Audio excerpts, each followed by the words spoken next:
श्रीमद् देवी भागवत महापुराण, दिव्य महिमा और कथा। पुराण की दिव्य महिमा और उत्पत्ति। श्रीमद् देवी भागवत महापुराण केवल एक ग्रंथ नहीं, बल्कि साक्षात पराशक्ति का वामय स्वरूप है। ये 18 महापुराणों में सर्वोपरि है, क्योंकि ये उस आदि शक्ति की गाथा है जिसके संकल्प मात्र से ब्रह्मांड की उत्पत्ति, पालन और सहार होता है। इस पुराण का श्रवण मनुष्य को जन्म मरण के बंधन से मुक्त कर देता है। जो व्यक्ति निष्काम भाव से इसका पाठ करता है उसे मोक्ष मिलता है, और जो सकाम भाव इच्छा से सुनता है माँ उसकी झोली खुशियों से भर देती है। इस पुराण की रचना महर्षि वेदव्यास जी ने की थी। जब व्यास जी ने वेदों का विभाजन कर दिया और 17 पुराणों की रचना कर ली, तब भी उनके मन को शांति नहीं मिली। उन्हें लगा कि उन्होंने लोक कल्याण के लिए अभी वो परम रहस्य उजागर नहीं किया है जो भोग और मोक्ष दोनों प्रदान करे। तब उन्होंने मां भगवती की प्रेरणा से इस देवी भागवत की रचना की। इस अमृतमयी कथा का सर्वप्रथम श्रवण स्वयं ब्रह्मा जी ने श्री हरि विष्णु से किया था, और बाद में व्यास जी ने इसे अपने पुत्र शुकदेव और राजा जन्मेजय को सुनाया। स्यमंतक मणि और श्री कृष्ण का संकट। देवी भागवत की महिमा को समझाने के लिए सूत जी ने स्यमंतक मणि की अत्यंत प्राचीन कथा का वर्णन किया है। ये कथा सिद्ध करती है कि जब साक्षात ईश्वर श्री कृष्ण पर भी संकट आया तो देवी की भक्ति ने ही उन्हें मार्ग दिखाया। द्वारकापुरी में सत्राजित नाम के एक राजा थे जिन्होंने सूर्य की उपासना कर स्यमंतक मणि प्राप्त की थी। वो मणि प्रतिदिन 8 किलो सोना देती थी। श्री कृष्ण ने लोकहित में वह मणि मांगी, परंतु सत्राजित ने अहंकारवश मना कर दिया। एक दिन सत्राजित का भाई प्रसेनजित उस मणि को पहनकर शिकार पर गया, जहां एक सिंह ने उसे मार डाला। बाद में जामवंत नामक रीछ ने उस सिंह को मारकर मणि अपनी गुफा में रख ली। द्वारका में ये अफवाह फैल गई कि कृष्ण ने मणि के लालच में प्रसेनजित की हत्या कर दी। इस कलंक को मिटाने के लिए कृष्ण वन में गए। जब वे हफ्तों तक नहीं लौटे तो उनके पिता वसुदेव जी अत्यंत व्याकुल हो गए। तब देवर्षि नारद ने उन्हें श्रीमद् देवी भागवत के 9वां पारायण 9 दिनों का अनुष्ठान की सलाह दी। वसुदेव जी ने पूर्ण श्रद्धा के साथ देवी की आराधना की। अनुष्ठान के प्रभाव से गुफा के भीतर कृष्ण और जामवंत का युद्ध 27 दिनों तक चला। अंत में देवी की शक्ति से कृष्ण ने जामवंत को पराजित किया। जामवंत ने अपनी पुत्री जामवंती का हाथ कृष्ण को सौंपा और मणि भेंट की। जब वसुदेव जी का अनुष्ठान पूर्ण हुआ, ठीक उसी समय श्री कृष्ण मणि और अपनी नई वधू के साथ द्वारका लौटे। ये देवी भागवत के श्रवण का ही प्रताप था जिसने मिथ्या कलंक को मिटा दिया। पारायण की विधि और अनुशासन। इस पुराण का लाभ तभी मिलता है जब इसे विधि विधान से सुना जाए। सूत जी कहते हैं कि यूं तो हर क्षण देवी का स्मरण फलदायी है, लेकिन आश्विन, शरद, चैत्र, मार्गशीर्ष और आषाढ़ मास के नवरात्रों में इसका महत्व कोटि गुना बढ़ जाता है। साधक के लिए नियम: शुद्धता, कथा काल में ब्रह्मचर्य का पालन करें और भूमि पर शयन करें। आहार: सात्विक भोजन ले। प्याज, लहसुन, मांस और मदिरा का पूर्ण त्याग करें। मानसिक स्थिति: क्रोध, लोभ और निंदा से दूर रहकर केवल देवी के स्वरूप का चिंतन करें। अनुष्ठान: नवमी के दिन कुंवारी कन्याओं को भोजन कराएं और दान पुण्य करें। आदि शक्ति का हिमालय पर प्रकटन। राजा जन्मेजय के पूछने पर व्यास जी ने उस महान समय का वर्णन किया जब मां भगवती हिमालय पर प्रकट हुई थी। सती के देह त्याग के बाद भगवान शिव समाधि में लीन हो गए थे। पूरी सृष्टि शक्तिहीन हो गई थी। चारों ओर अंधकार, रोग और शोक का वातावरण था। इसी बीच तारकासुर नामक दैत्य ने त्रिलोकी पर अधिकार कर लिया। उसे वरदान था कि वो केवल शिव के पुत्र के हाथों मरेगा, लेकिन शिव तो वैरागी हो चुके थे। तब भगवान विष्णु, इंद्र और समस्त देवताओं ने हिमालय की कंदराओं में जाकर हरि बीज मंत्र से मां पराशक्ति की आराधना की। कई वर्षों की कठोर तपस्या के बाद चैत्र शुक्ल नवमी के दिन आकाश में करोड़ों सूर्यों से भी तेज प्रकाश पुंज प्रकट हुआ। उस तेज के मध्य में देवताओं ने एक दिव्य नारी स्वरूप देखा। देवी का स्वरूप, वे करोड़ों चंद्रमाओं के समान शीतल और करोड़ों बिजलियों के समान देदीप्यमान थी। उन्होंने अपने 4 हाथों में पाश, अंकुश, वर और अभय मुद्रा धारण की थी। उनके मस्तक पर अर्धचंद्र और रत्न जड़ित मुकुट सुशोभित था। उनकी मंद मुस्कान पूरे ब्रह्मांड को सम्मोहित कर रही थी। देवताओं ने गदगद कंठ से मां की स्तुति की। हे महादेवी, आप ही विद्या हो, आप ही बुद्धि हो, आप ही स्वाहा और आप ही स्वधा हो, आप ही इस जगत की आधारशिला हो। मां भगवती ने प्रसन्न होकर देवताओं को निर्भय किया और आश्वासन दिया कि वे हिमालय की पुत्री पार्वती के रूप में जन्म लेंगी और पुनः शिव से मिलकर सृष्टि का कल्याण करेंगी। उपसंहार, फलश्रुति, ये श्रीमद् देवी भागवत पुराण का सार है। जो मनुष्य इस कथा को पढ़ता है या प्रेम पूर्वक सुनता है, उसके घर में लक्ष्मी का वास होता है, रोगों का नाश होता है और अंत समय में उसे मां के परम पद मणिद्वीप की प्राप्ति होती है। परिवर्तन के मुख्य बिंदु: प्रवाह, इसे वीडियो ट्रांसक्रिप्ट से हटाकर एक शास्त्रीय कथा का रूप दिया गया है। गहराई, स्यमंतक मणि कथा और देवी के स्वरूप के वर्णन में शब्दों को अधिक प्रभावशाली बनाया गया है। शिक्षा, अनुष्ठान के नियमों को स्पष्ट बिंदुओं में रखा गया है। हटाया गया हिस्सा: YouTube संबंधी बातें जैसे कमेंट में जय माता दी लिखें। चैनल सब्सक्राइब करें। आदि को कथा के मूल प्रवाह से अलग कर दिया गया है ताकि ये सुनने पढ़ने में अधिक आध्यात्मिक लगे। क्या आप जानते हैं कि इस ब्रह्मांड में एक ऐसा लोक भी है जो वैकुंठ और कैलाश से भी ऊपर है? एक ऐसा दिव्य स्थान जहां स्वयं त्रिदेव ब्रह्मा, विष्णु और महेश भी मां भगवती की आज्ञा के बिना प्रवेश नहीं कर सकते। श्रीमद् देवी भागवत पुराण के 12वें स्कंध में मणिद्वीप का वर्णन मिलता है। आज के इस वीडियो में हम आपको उसी दिव्य लोक की यात्रा पर ले चलेंगे। मणिद्वीप की स्थिति: ये लोक अमृत के सागर के बीच स्थित है। इसके चारों ओर दिव्य सुगंध और कभी न खत्म होने वाला प्रकाश है। किले और प्राकार: मणिद्वीप के चारों ओर 18 विशाल परकोटे किले हैं। हर किला अलग धातु का बना है: लोहा, कांसा, चांदी, सोना और फिर नवरत्नों के किले। शक्तियों का निवास: हर किले में अलग अलग देवियां और शक्तियां पहरा देती है। जैसे जैसे हम अंदर जाते हैं, दिव्यता बढ़ती जाती है।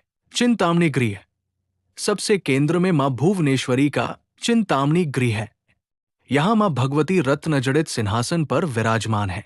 त्रिदेवों की स्थिति: देवी भागवत कहती है कि ब्रह्मा, विष्णु और शिव इस लोक में मां के सेवक के रूप में निवास करते हैं और यहीं से उन्हें सृष्टि संचालन की शक्ति मिलती है।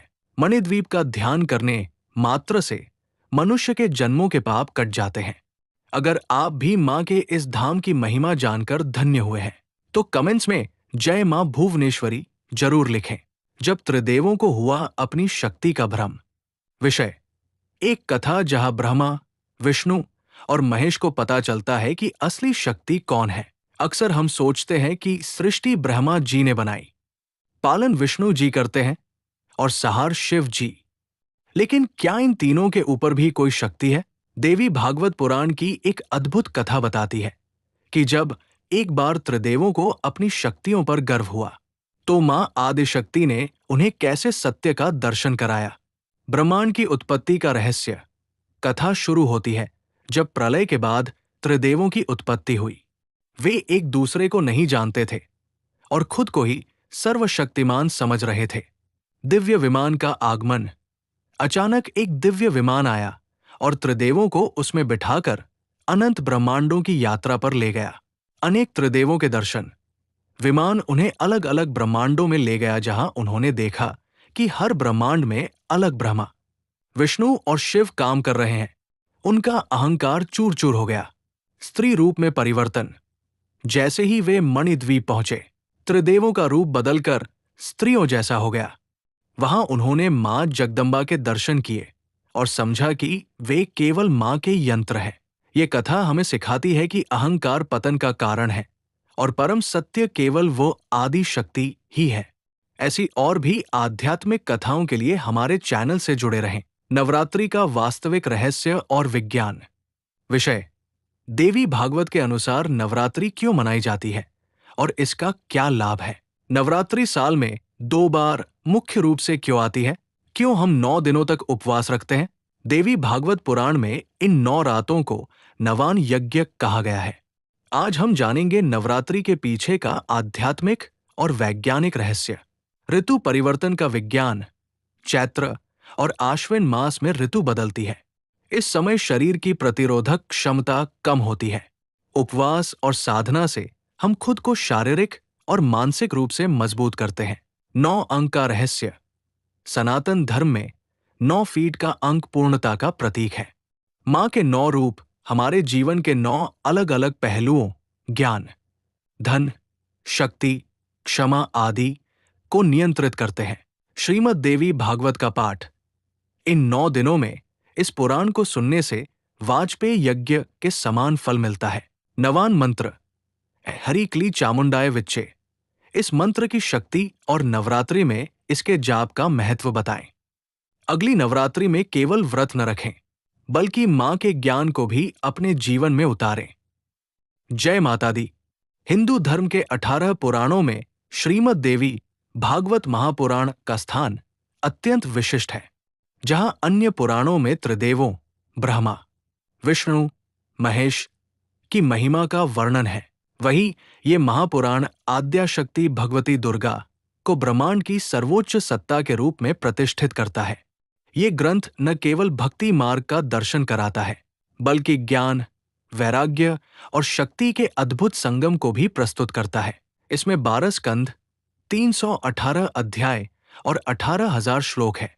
इसका मुख्य उद्देश्य जीव को माया के बंधनों से मुक्त कर मां भगवती के चरणों में शरणागति दिलाना है। उत्पत्ति और कथा की पृष्ठभूमि। श्रीमद् देवी भागवत की कथा का आरंभ महर्षि वेदव्यास और महाराज जन्मेजय के संवाद से होता है। राजा परीक्षित की तक्षक नाग के डसने से मृत्यु के बाद उनके पुत्र जन्मेजय अत्यंत शोक संतप्त थे।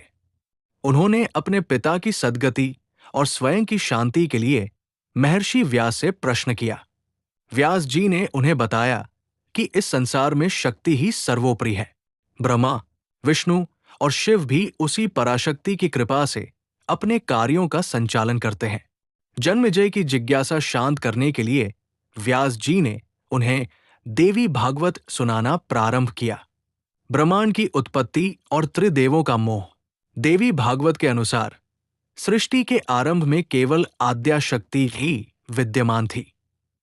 जब उन्होंने सृष्टि रचना का विचार किया तो उन्होंने स्वयं को 3 रूपों में विभाजित किया: महाकाली, महालक्ष्मी और महासरस्वती।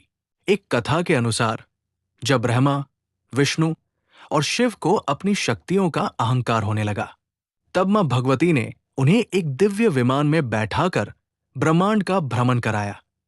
उन्होंने देखा कि हर ब्रह्मांड में अलग ब्रह्मा, विष्णु और शिव है।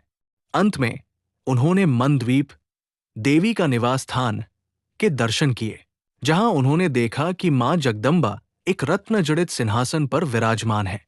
वहां त्रिदेवों को बोध हुआ कि वे केवल निमित्त मात्र हैं और उनकी शक्ति का स्रोत मां भगवती ही है। प्रमुख कथाएं और असुरों का सहार। 1. मधु कैटब वध। सृष्टि के प्रारंभ में भगवान विष्णु के कान के मैल से मधु और कैटब नामक 2 महाशक्तिशाली असुर उत्पन्न हुए। उन्होंने ब्रह्मा जी को कष्ट देना शुरू किया। जब विष्णु जी योग निद्रा में थे, तब ब्रह्मा जी ने तामसी देवी, निद्रा भगवती की स्तुति की। देवी की कृपा से विष्णु जी जागे और 5000 वर्षों तक असुरों से युद्ध किया। अंत में महामाया ने असुरों को अपनी माया से मोहित कर दिया और विष्णु जी ने उनका वध किया। 2. महिषासुर मर्दिनी कथा। ये इस महापुराण की सबसे प्रसिद्ध कथा है। महिषासुर नामक असुर ने वरदान पाकर स्वर्ग पर अधिकार कर लिया था। देवताओं की पुकार सुनकर सभी देवों के तेज से एक दिव्य नारी का प्राकट्य हुआ। हिमालय ने उन्हें सिंह दिया, विष्णु ने चक्र, शिव ने त्रिशूल और अन्य देवताओं ने अपने अस्त्र प्रदान किए। भगवती दुर्गा ने 9 दिनों तक घोर युद्ध कर महिषासुर का वध किया, जिससे वे महिषासुर मर्दिनी कहलाई। 3. शुंभ निशुंभ और मां कौशिकी। शुंभ और निशुंभ ने त्रिलोकी को त्रस्त कर रखा था। तब भगवती के शरीर के कोष से कौशिकी का जन्म हुआ। इसी युद्ध के दौरान मां काली का प्राकट्य हुआ, जिन्होंने रक्तबीज का वध किया, जिसके रक्त की एक बूंद गिरने से नया असुर पैदा होता था। अंततः देवी ने शुंभ निशुंभ का वध कर संसार को भयमुक्त किया। देवी गीता, ज्ञान का सर्वोच्च शिखर। श्रीमद् देवी भागवत के 7वें स्कंध में देवी गीता का वर्णन है। जब हिमालय ने मां पार्वती से उनके वास्तविक स्वरूप और मोक्ष के मार्ग के बारे में पूछा, तब मां ने जो उपदेश दिया वही देवी गीता है। इसमें मां कहती है, मैं ही ब्रह्मा हूं, मैं ही प्रकृति और पुरुष हूं। जो मुझे सर्वत्र व्याप्त देखता है वो पुनर्जन्म के चक्र से मुक्त हो जाता है। उन्होंने भक्ति के 3 प्रकार बताए, सात्विक, राजस और तामस, परंतु पराभक्ति को उन्होंने सर्वश्रेष्ठ बताया, जिसमें भक्त और भगवान के बीच कोई भेद नहीं रह जाता। पंच प्रकृति और नवदुर्गा। इस पुराण में बताया गया है कि प्रकृति के 5 रूप हैं। दुर्गा, शक्ति और संरक्षण की देवी। लक्ष्मी, संपत्ति और समृद्धि की देवी। सरस्वती, ज्ञान और कला की देवी। सावित्री, वेदों की माता। राधा, प्रेम और भक्ति की अधिष्ठात्री। साथ ही नवरात्र की महिमा और नवदुर्गा, शैलपुत्री। ब्रह्मचारिणी, चंद्रघंटा, कुष्मांडा। स्कंदमाता, कात्यायनी, कालरात्रि। महागौरी और सिद्धिदात्री के स्वरूपों की विस्तृत व्याख्या भी इसमें मिलती है। श्रीमद् देवी भागवत की महिमा। इस महापुराण के श्रवण और पठन की महिमा अपार है। पाप मुक्ति। जो व्यक्ति श्रद्धापूर्वक इस पुराण का पाठ करता है उसके जन्म जन्मांतर के पाप नष्ट हो जाते हैं। संकटनाश। विपत्ति के समय देवी भागवत का आश्रय लेने से असाध्य रोग और शत्रुओं का भय समाप्त होता है। मोक्ष की प्राप्ति। ये ग्रंथ भोग और मोक्ष दोनों प्रदान करने वाला है। जो संसार में सुख चाहते हैं उन्हें सुख मिलता है, और जो मुक्ति चाहते हैं उन्हें मां के चरणों में स्थान मिलता है। ग्रह शांति। नवग्रहों की शांति के लिए इस पुराण का वाचन अचूक माना गया है। आध्यात्मिक संदेश। श्रीमद् देवी भागवत का मूल संदेश है स्त्री शक्ति का सम्मान। ये पुराण सिखाता है कि ये संपूर्ण जगत एक मां की संतान है। जिस प्रकार एक मां अपने कुपुत्र को भी त्यागती नहीं, उसी प्रकार जगतजननी अपने भक्तों के बड़े से बड़े अपराध क्षमा कर उन्हें अपनी गोद में ले लेती है। यह हमें सिखाता है कि शक्ति के बिना शिव भी शव के समान है। हमारे शरीर में जो प्राण है, जो चेतना है, वो भगवती ही है। उपसंहार। श्रीमद् देवी भागवत महापुराण केवल कथाओं का संग्रह नहीं है, बल्कि ये जीवन जीने की एक कला है। ये हमें सिखाता है कि अहंकार का नाश कैसे करें, महिषासुर वध, काम क्रोध पर विजय कैसे पाएं और अंततः उस परम शक्ति में कैसे विलीन हों।